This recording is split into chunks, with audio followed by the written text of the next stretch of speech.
Good morning and welcome back. तो आज हम फिर से मिल रहे हैं और एक हमारे पास अभी न्यूज़ है जो आप सबको पता होगी पहले से कि यही कि बिकॉज ऑफ द कोविड क्या हुआ है, वापस से स्कूल 15-20 दिन के लिए वापस से बंद कर दी गई, राइट। मतलब आप फिर से अभी जो पहले हम करते थे वैसे ही ऑनलाइन एजुकेशन वापस से स्टार्ट हो गया है। हमारे तो एटलीस्ट ऑलरेडी कोई इसमें चेंजेस नहीं आने वाला। क्यों?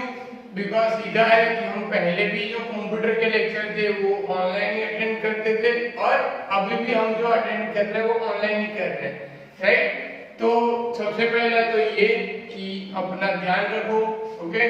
दूसरी चीज, जो रेगुलर पढ़ते आ रहे हो स्कूल में, जो स्कूल में पढ़ के गए हो, वो सब चीजें भूलना मत, ओके, राइट। तो बेस्ट ऑफ लक। एंड अभी हम स्टार्ट करते हैं चैप्टर नंबर 11। अगर किसी ने प्रीवियस हमारा लेक्चर अटेंड किया है तो उसे पता होगा कि चैप्टर नंबर 11 में ऐसी चीजें थी जो स्किप है as per the government rules, okay.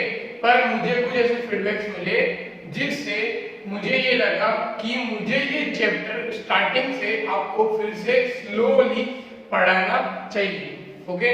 जिससे आपको ये जो चैप्टर है इसका मतलब भी पता चल जाए और सेकेंडली जो हमें प्रैक्टिकल करना है वो प्रैक्टिकल भी आप सबको समझ में आ जाए, ओके।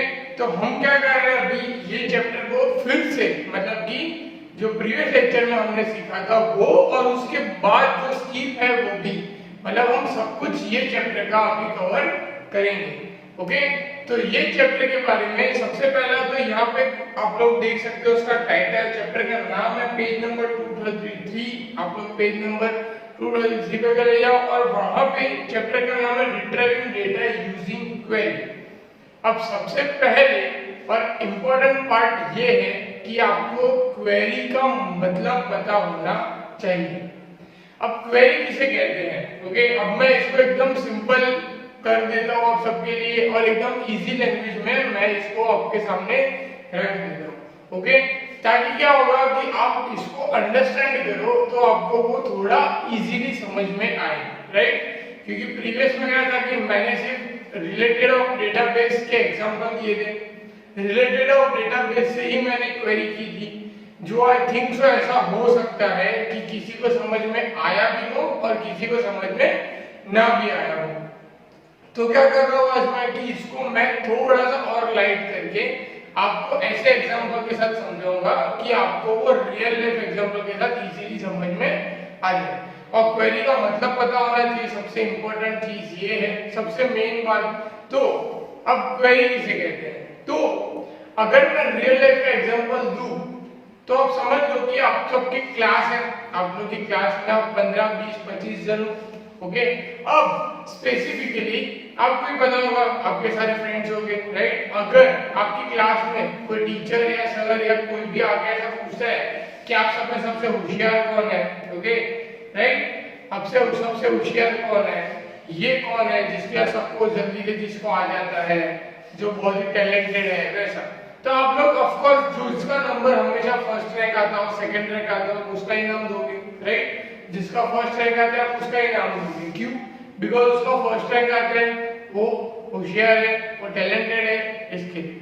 अगर आपकी क्लास में कोई आपको ऐसा पूछता है कि आपकी क्लास में सबसे ज्यादा मस्ती कौन करता है, सबसे ज्यादा यहाँ पे तोड़ फोड़ कौन मचाता है, राइट, सबसे ज्यादा लोगों को परेशान कौन करता है, तो आप लोग उसका नाम दोगे जो सबसे लास्ट में आता हो, मतलब कि जिसके मार्क्स बहुत ही कम आते हो, राइट। पर ये आपने आइडेंटिफाई कैसे किया?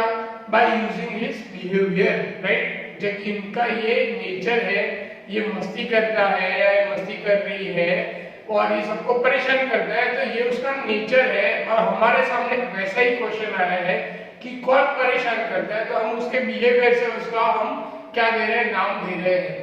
हमारे सामने ऐसा क्वेश्चन है कि वो बहुत ही टैलेंटेड होना चाहिए, इंटेलिजेंट होना चाहिए, तो हमारे सामने है कि भाई नहीं, एक क्लास का जो मेरा फ्रेंड है उसका फर्स्ट रैंक आता है हमेशा, वो टैलेंटेड है, उसका वो टैलेंटेड, हमारे जो उसका बिहेवियर है वो हमें पता है, इसलिए हम क्या कर रहे हैं, उसका नाम दे रहे हैं, राइट। तो हमने ये जो क्वेश्चन के आंसर दिए, ये कैसे दिए? बाय उसके जो नेचर है वो समझ के हमने उसके आंसर दिए, राइट। समझ आया? तो यही चीज मतलब ये रियल लाइफ एग्जांपल था, यही चीज को हमें इंप्लीमेंट करना है हमारे डेटाबेस के अंदर। क्या करना है हमें इसको हमारे डेटाबेस के अंदर इसी चीज को हमें इंप्लीमेंट करना है। कैसे इंप्लीमेंट करेंगे? By using a query. Okay, अब हम थोड़ा सा डेटाबेस के ऊपर आ जाते हैं, यही एग्जांपल को लेके चलते हैं। ओके, अब मेरे पास एक टेबल है बड़ा सा जिसके अंदर आपके क्लास की 11th स्टैंडर्ड की पूरी मार्कशीट बनी हुई है।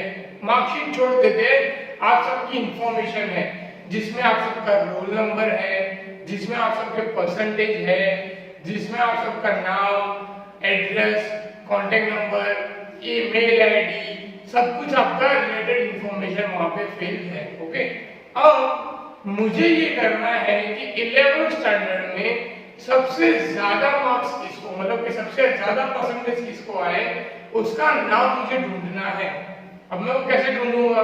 तो बट ऑफ कोर्स है कि मैं क्या करूंगा, जो परसेंटेज वाली कॉलम है उसके अंदर मैं कोई क्वेरी लिखूंगा, मतलब कोई चीज ऐसी लिखूंगा जिससे मुझे फर्स्ट नंबर मिले, राइट?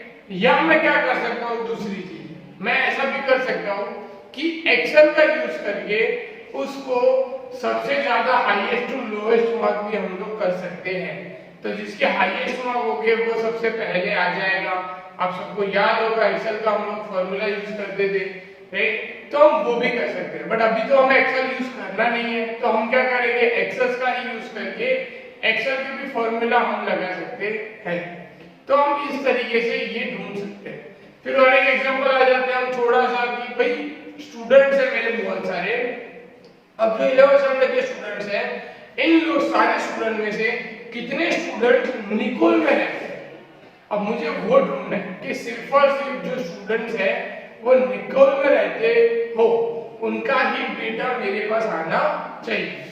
तो हम निकोल में रहते हैं उनके लिए क्या करेंगे कि जो उनका एड्रेस होगा, राइट, जो इनका एरिया होगा, उस एरिया में हम क्या करेंगे, इक्वल टू निकोल लिखेंगे। तो क्या होगा कि जो निकोल में रहते होंगे वो स्टूडेंट्स के नाम ही हमें सिर्फ दिखेंगे। इन शॉर्ट क्वेरी क्या करती है, हमारे पास जो बहुत बड़ा डेटा है उस डेटा में से हमें जो पर्टिकुलर डेटा चाहिए वो निकाल के हमारे सामने रखता है।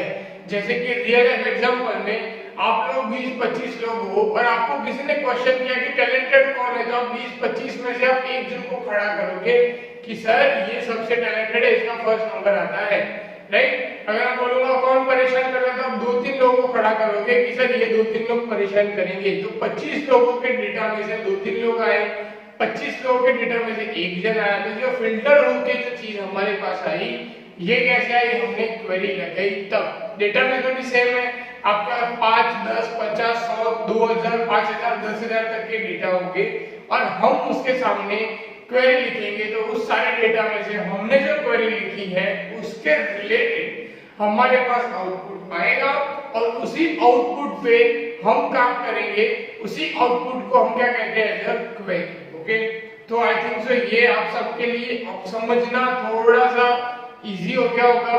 ओके, अब हम क्या करते हैं, पहले डेटाबेस ओपन करते हैं और उसके अंदर हम क्वेरी का जो वापस से मतलब ब्रीफ फॉर्म वापस से स्टार्ट करते हैं क्वेरी डिजाइन करना। ओके, क्वेरी को डिजाइन करने के बाद हम देख लेते हैं क्वेरी कैसे कैसे डिजाइन होती है, उसके बाद हम क्वेरी के ऊपर काम करेंगे। ओके, तो सबसे पहले हम लोग देख लेते हैं क्वेरी डिजाइन कैसे कैसे होती है। ओके, तो ये आई थिंक सो आप सबको क्वेरी के बारे में पता चल गया होगा। तो यहाँ से मैं चला जाता हूँ यहाँ से एक्सेस में, ये आ गया मैं एक्सेस के अंदर। यहाँ पे मेरे पास डेटा पड़ा हुआ है वेदांत नाम का जो ऑलरेडी हम लोग बना रहे हैं। अब इसके अंदर मैंने क्वेरी बनाई है, पहले तो मैं क्वेरी को डिलीट ही कर देता हूँ ताकि क्या हो कि हमें कंफ्यूजन हो नहीं। तो मैंने यहाँ पे ये क्वेरी डिलीट कर दी, ये वाली क्वेरी भी मैं यहाँ से डिलीट कर देता हूँ, ये सारी क्वेरी मैंने यहाँ से डिलीट कर दी। ओके, अब हमें क्वेरी क्रिएट करनी है।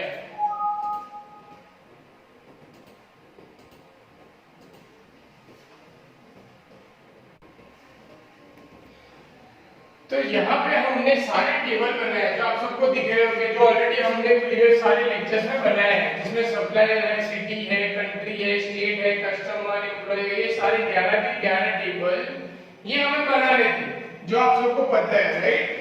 अब हम क्या करते हैं, एक टेबल नया क्रिएट करते हैं जिसमें हम स्पेशल वहां पे सिर्फ क्वेरी करेंगे, मतलब कि हम उसके अंदर क्वेरी करेंगे और क्वेरी सीखेंगे। उसके बाद हम बुक का जो होगा, मतलब सिलेबस के हिसाब से, फिर ये सारे जो टेबल है उसमें हम क्वेरी लगाएंगे। बट पहले हम क्या करते हैं, आज एक टेबल बनाते हैं नया और उसके ऊपर हम क्वेरी लगाते हैं ताकि हम हमारे हिसाब से क्वेरी लगा सके।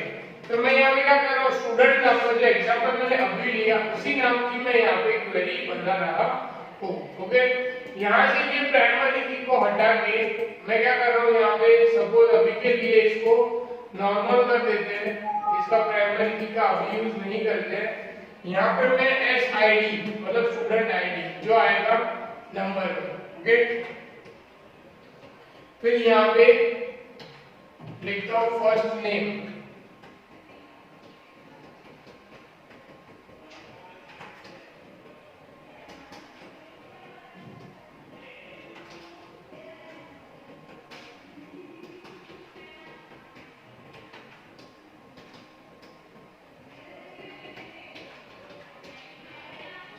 फिर लिखूंगा लास्ट नेम। अब जो एट्रीब्यूट है उसके बीच में हमें स्पेस देनी नहीं है, ये आप सबको ऑलरेडी पता है, ओके। ये हो गया फर्स्ट नेम, ये हो गया लास्ट नेम। फिर हम लिखेंगे उसका एड्रेस, फिर हम लिखेंगे उसका एरिया, फिर हम लिखेंगे सिटी, फिर हम लिखेंगे यहाँ पे स्टेट, फिर हम यहाँ पे लिखेंगे उसका यहाँ पे हम क्या लिख सकते हैं, उसके मार्क्स, ओके। मैं यहाँ पे लिख दूँ 10th मार्क्स मतलब परसेंटेज, 10th परसेंटेज, ओके, जो आएंगे न्यूमेरिकल। फिर उसके बाद हम क्या लिख सकते हैं यहाँ पे डेट ऑफ बर्थ, तो मैं लिख दूँ DOB जिसमें आएगा डेट एंड टाइम। फिर हम यहाँ पे क्या लिख सकते हैं, और उसकी हम क्वेरी लगा सकते हैं ढूंढने के लिए, तो यहाँ पे एरिया भी हो गया, स्टेट भी हो गया, डेट ऑफ बर्थ भी आ गया। फिर यहाँ पे हम और क्या लगाएंगे, चलो फिर बाद में ऐड करना होगा तो ऐड करेंगे, ओके। यहाँ पे मैंने इसको सेव कर दिया, व्यू में क्या डेटा शीट, अब मैं यहाँ पे इंफॉर्मेशन फिल कर देता हूँ पहले। हम कितनी इंफॉर्मेशन फिल कर रहे हैं अभी, तो मैं यहाँ पे 7 इंफॉर्मेशन फिल कर देता हूँ, 8-10 का देते चलो, तो क्या है डेटा हमारे पास ज्यादा हो।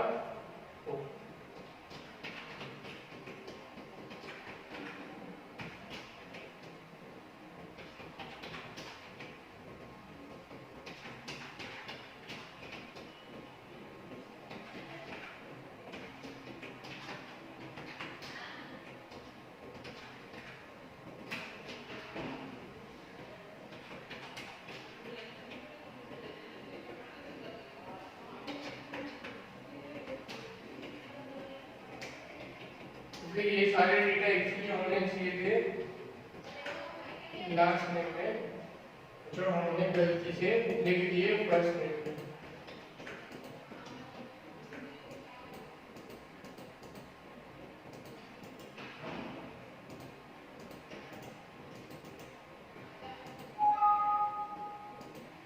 ओके,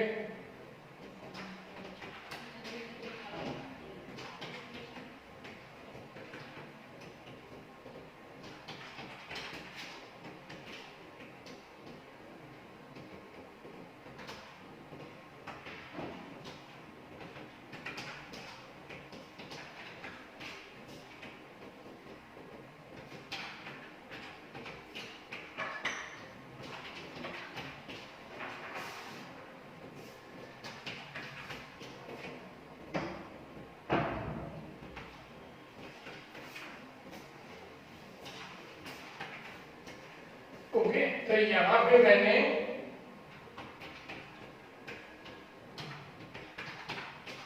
दस नाम लिख दिए, ओके। अब मैं इनका एड्रेस अभी के लिए कुछ भी हम एड्रेस लिख सकते हैं यहाँ पे,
ओके, मैंने यहाँ पे ऐसे ही रैंडम यहाँ पे मैंने एड्रेस डाल दिया। अब मैं एरिया के लिए नाम डालूंगा, अब मैं पर्टिकुलर यहाँ पे डालूंगा, चलो ये नरोडा, फिर यहाँ पे मैं डालूंगा निकोल,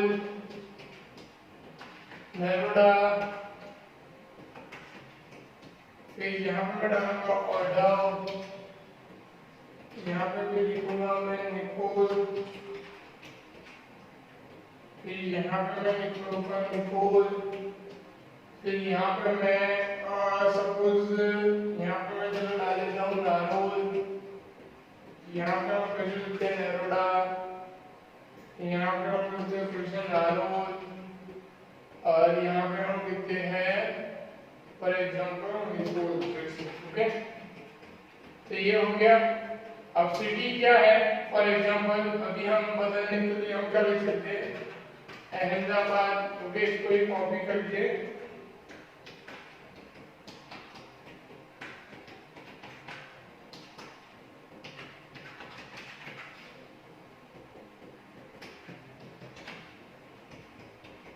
हम क्या कर रहे हैं, मैं यहाँ पे सिर्फ ऐसे डेटा लिख रहा हूँ कि जो आपको रैंडमली वर्क करे। ओके, तो ये मत सोचना कि अभी ये तो मुंबई में कैसे आ गया, ये हम सिर्फ क्वेरी लगाने के लिए यहाँ पे हम ये डेटा लिख रहे हैं।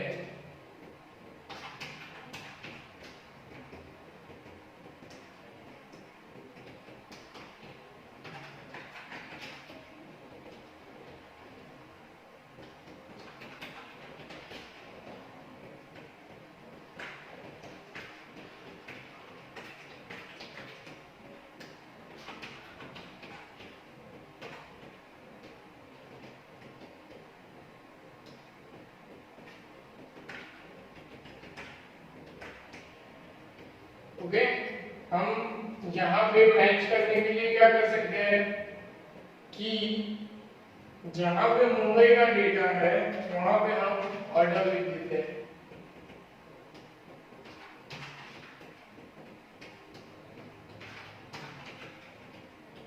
ओके, अब 10th के परसेंटेज यहाँ पे, तो यहाँ पे मैं रैंडम लिख देता हूँ।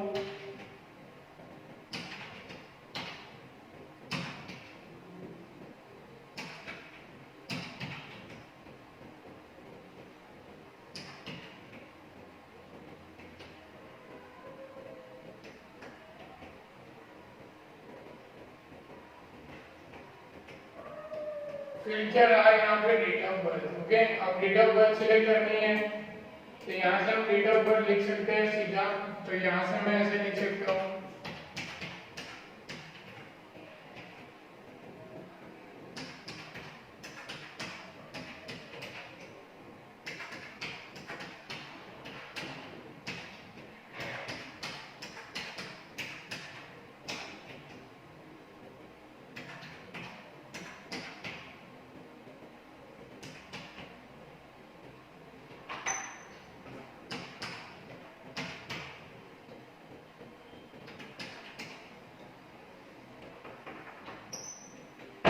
तो यहाँ से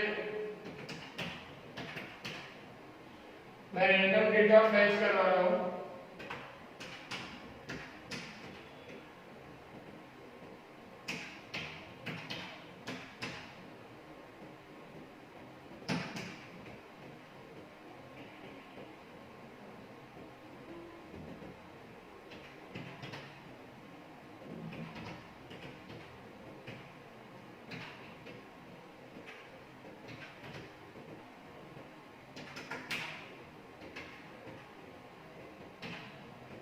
ओके, ये मैंने डेटा पे डाल दिया, तो ये मेरे पास हो गया अभी 10 लोगों का डेटा। ओके, ठीक है, हो गया मेरे पास 10 लोगों का यहाँ पे डेटा बन गया। तो आप सबने देखा यहाँ पे मैंने एक स्टूडेंट का टेबल बना दिया है। ओके, अब ये स्टूडेंट के टेबल के अंदर मैंने ये सारी इंफॉर्मेशन फिल कराई है। अब ये सारी इंफॉर्मेशन के ऊपर से हम क्या करेंगे, अभी इसके ऊपर से ये हम क्वेरी बनाएंगे। ओके, क्या करेंगे, इसके ऊपर से हम क्वेरी बनाएंगे। अब ये जो हम क्वेरी बनाने वाले हैं ओके, ये हम कब करेंगे? नेक्स्ट लेक्चर में जब हम मिलेंगे दूसरी बार। ये टेबल को याद रखना, इसी टेबल के ऊपर हम लोग क्या करने वाले हैं, अब सारे के सारे क्वेरी जो हमें अंडरस्टैंड हो उस तरीके से करेंगे। फिर हम बुक के अंदर जाएंगे और बुक के अंदर जो क्वेरी है वो क्वेरी उस टेबल के अंदर जो हमारे पास ऑलरेडी यहाँ पे 11 टेबल अवेलेबल है उसके अंदर हम क्वेरी लगाएंगे जो बुक के अंदर दी हुई है। ओके, तो सबसे पहले आपको हमको क्या करना है, स्टूडेंट के अंदर से करेंगे।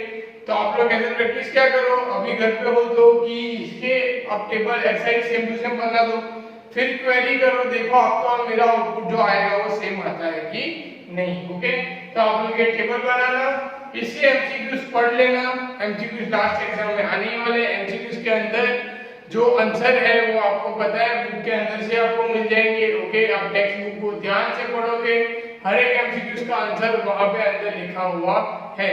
ओके, तो सारे आंसर एमसीक्यूज के टेक्स्ट बुक के में से ही है, तो आपको और कहीं बाहर ढूंढने की जरूरत नहीं है, ना किसी और की हेल्प लेने की जरूरत है। आप एक बार बैठ के शांति से पढ़ोगे तो आपको एमसीक्यूज के अंदर आंसर मिल जाएंगे। ओके, क्वेश्चन आंसर्स आपको करने नहीं है तो आपको उसके टेंशन लेनी नहीं है।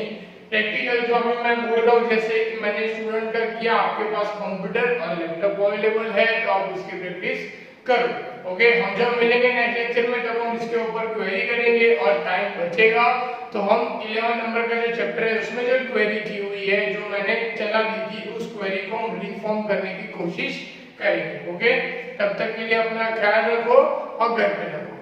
Good bye.